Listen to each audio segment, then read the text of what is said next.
Neste vídeo vamos falar sobre a história da maçonaria no Brasil. A maçonaria é uma organização que tem uma longa história no mundo, e não é diferente no Brasil.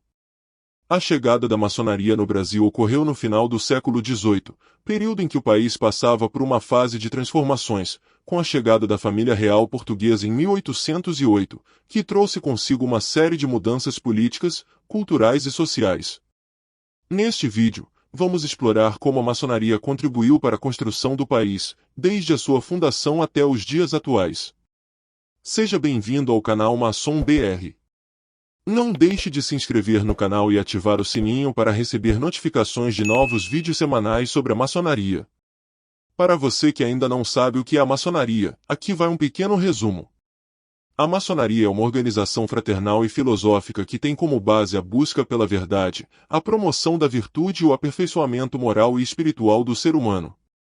Os maçons são pessoas que se reúnem em lojas da maçonaria para realizar rituais e discutir assuntos relacionados à moral, à ética e à filosofia. A maçonaria não é uma religião, mas exige que seus membros acreditem em um ser supremo, em Deus, que pode ser chamado de grande arquiteto do universo. Os princípios fundamentais da maçonaria são a liberdade, a igualdade, a fraternidade, a tolerância, a justiça e a solidariedade.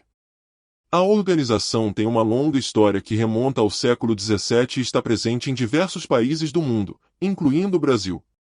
As primeiras lojas da maçonaria no Brasil foram fundadas por membros da Marinha Real Portuguesa que desembarcaram no Rio de Janeiro em 1808. A primeira loja no Brasil foi chamada de Comércio e Artes, fundada em 17 de junho de 1822, na cidade do Rio de Janeiro, por um grupo de maçons portugueses que haviam chegado ao Brasil. Entre os fundadores estavam importantes personalidades da época, como o futuro imperador Dom Pedro I e José Bonifácio, que foram iniciados na maçonaria em Portugal, em 1796 e trouxeram consigo para o Brasil os ideais da maçonaria de liberdade, igualdade e fraternidade, que foram fundamentais para a construção da nação brasileira. A maçonaria chegou ao Brasil em um período em que o país passava por uma série de mudanças. A vinda da família real portuguesa para o Brasil marcou o início do processo de independência do país, que culminou com a proclamação da República em 1889. Durante esse período, a maçonaria teve um papel importante na luta pela independência e na construção da nação brasileira. Um dos principais líderes da loja Comércio e Artes era o próprio Dom Pedro I, que se tornou o primeiro grão-mestre da maçonaria brasileira. Ele também era membro de outras lojas maçons na Europa, e trouxe consigo uma vasta experiência na organização e liderança da maçonaria.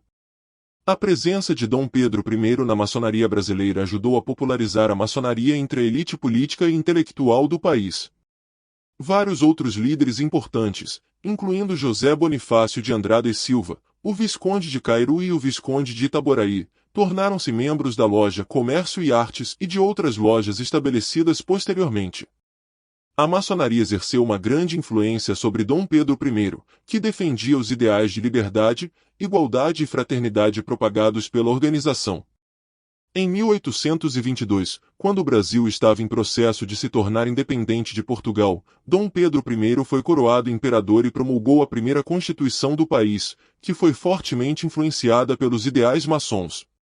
A maçonaria brasileira exerceu um papel importante na luta pela independência do país, atuando como uma espécie de maçonaria que organizava reuniões e conspirações para derrubar o domínio português.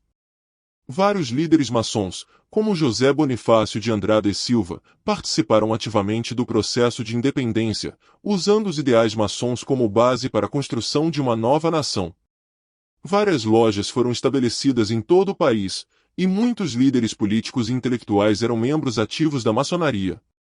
A maçonaria também foi um importante centro de discussão política e filosófica, e muitas ideias importantes foram debatidas em suas reuniões.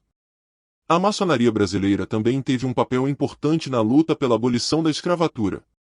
Desde o início do século XIX, a maçonaria defendia a igualdade entre todos os seres humanos, independentemente da raça ou cor, e lutava contra a escravidão, que era uma prática comum na época. Muitos líderes maçons, como Joaquim Nabuco e José do Patrocínio, foram grandes defensores da abolição da escravatura e usaram a maçonaria como uma plataforma para promover seus ideais. Eles organizaram reuniões e campanhas para conscientizar a população sobre a injustiça da escravidão e para pressionar o governo a tomar medidas para abolir a prática.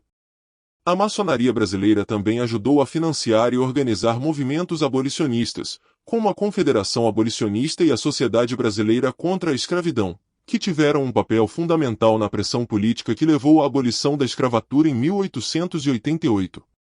A maçonaria ajudou a criar instituições que ajudaram a integrar os ex-escravos na sociedade brasileira, como escolas e associações de caridade. Eles também ajudaram a promover a igualdade racial através da promoção de eventos culturais e da defesa dos direitos civis e políticos dos negros. Além disso, a maçonaria também teve um papel importante na luta pelos direitos civis e pela democracia no Brasil. Durante o regime militar, muitos membros da maçonaria foram perseguidos e presos pelo regime, que via a organização como uma ameaça ao seu poder.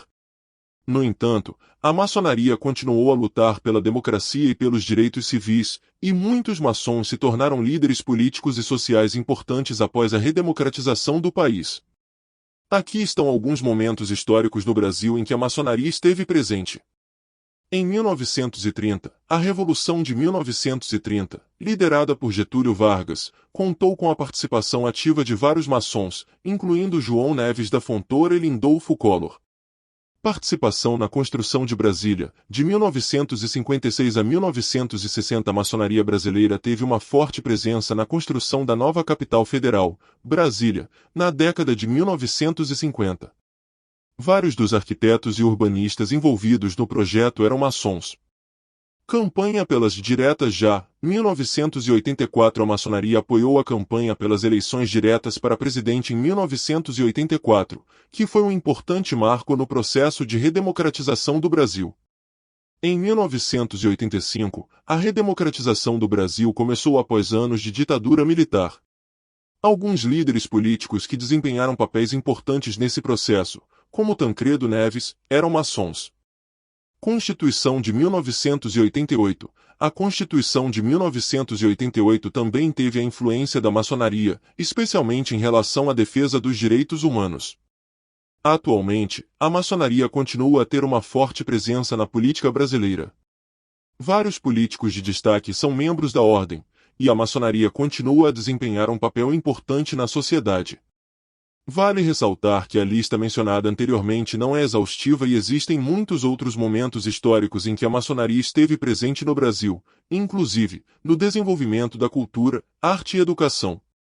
Como, por exemplo, a organização foi responsável pela criação de diversas instituições sociais, culturais e educacionais, como a Academia Brasileira de Letras, o Instituto Histórico e Geográfico Brasileiro, a Cruz Vermelha Brasileira e a Escola Politécnica da Universidade de São Paulo.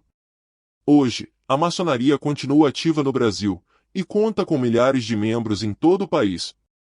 A organização mantém suas tradições e valores, como a busca pelo conhecimento, a fraternidade entre os membros e o compromisso com a sociedade.